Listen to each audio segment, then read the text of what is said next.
Hello, fellow recording enthusiasts. Today we'll be taking a look at a very unique piece of equipment.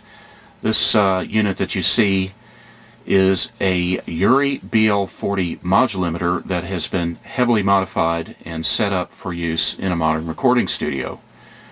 The BL-40, if you're not familiar with it, was originally designed as a piece of broadcast equipment and was intended for use primarily in radio stations during the 70s, AM radio stations mostly, and was originally a silver-faced unit with 3 meters on the front and only a couple of controls. There were some other controls that were accessible if you had a screwdriver through the front panel, but they were designed to be set and forget. So this unit really did not see much action in recording studios. The unit that you see in front of you is very rare. There are only 2 of these in existence. There's this unit, and the other unit is owned by Chris Lord-Alge. Essentially what we have here is a limiter that has 2 sections. First of all, an RMS section on this side, which is basically identical to a Urei LA-3A compressor, and then a peak limiter section on this side, which is very similar but not identical to a Urei 1176. Now this unit has had a lot of controls added to it, and therefore has a lot more flexibility than a stock BL-40. So let's go over this just a little bit. First, you've got an input gain knob. Controls the gain coming into the unit. Now this has been added. This is an RMS reduction control, which allows you to set how much RMS limiting you're getting out of the LA-3A section of this box. This is not really a new control, but the range on this control has been expanded, and this allows you to dial in the amount of peak reduction you want out of the FET peak limiter section of the box.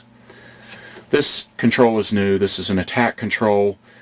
Gives you some flexibility and some control over the attack time of the peak reduction circuit.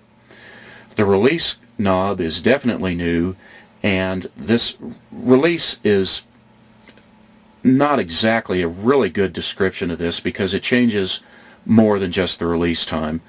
The way the sidechain circuit is set up on the BL-40, the release actually also affects the cue point of the FET, the operating point of the FET, and the gain of the circuit a little bit, and the ratio a little bit.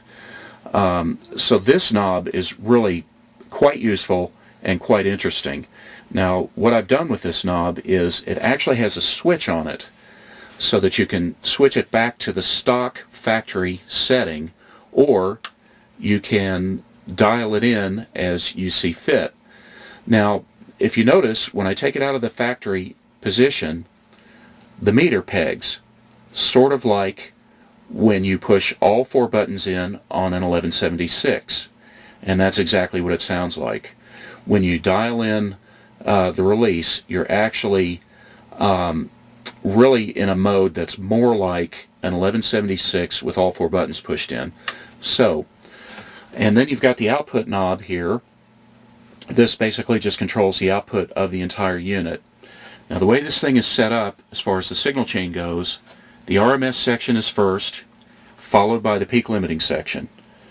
So that's why we've got the RMS section on the left, the peak limiting section on the right. We've got a switch here that switches this meter from gain reduction to output mode so that you can see what output is coming out of the unit, how hard you're driving the unit. We've got a switch here that switches from +4 to +8, so the 0 VU mark in output mode is either going to be +4 dBm or +8 dBm, depending on how this switch is set. You've got an active bypass switch that will bypass the limiter sections but keep the amplifier in the circuit, and then of course the power switch. So let's play with this thing a little bit and see what it'll do on some different sources. I thought we'd try it on a bass, maybe try it on a kick, maybe a snare, and maybe an overhead, just to give you a feel for how this thing works. Okay, so here we go on trying it on a kick drum.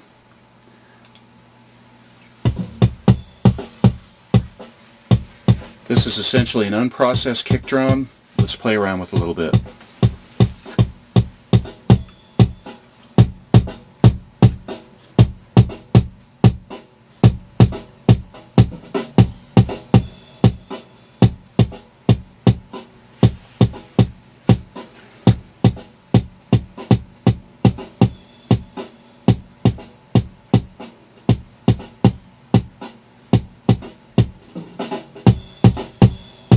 Okay, so you can see that the RMS reduction is probably a little slow for use on a kick. So let's try the peak reduction and see what happens.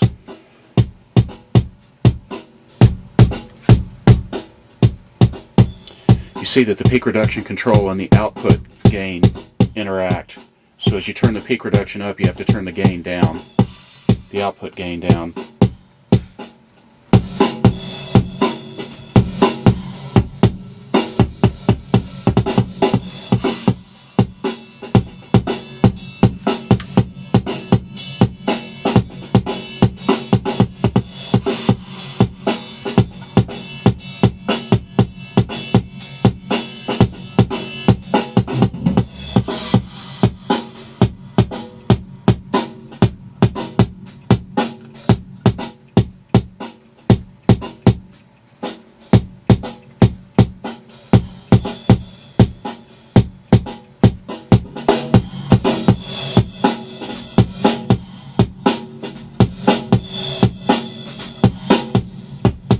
Now you can see how aggressive this peak limiting section can get.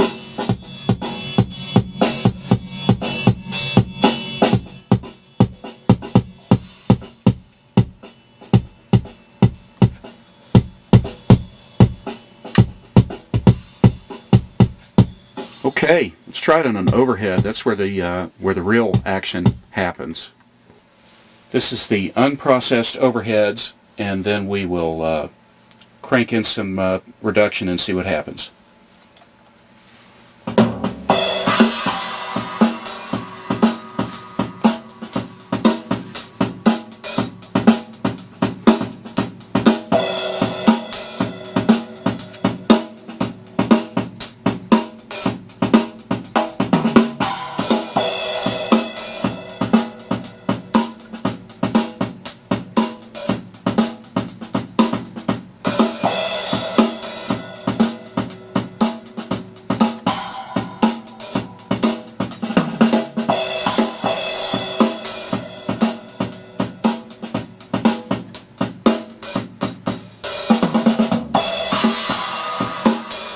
Okay, again, the RMS is probably a little bit too slow to be effective on overheads. So let's try the peak reduction.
So you can see you can really crush the piss out of an overhead with this thing. Well, it's been fun. Catch you next time.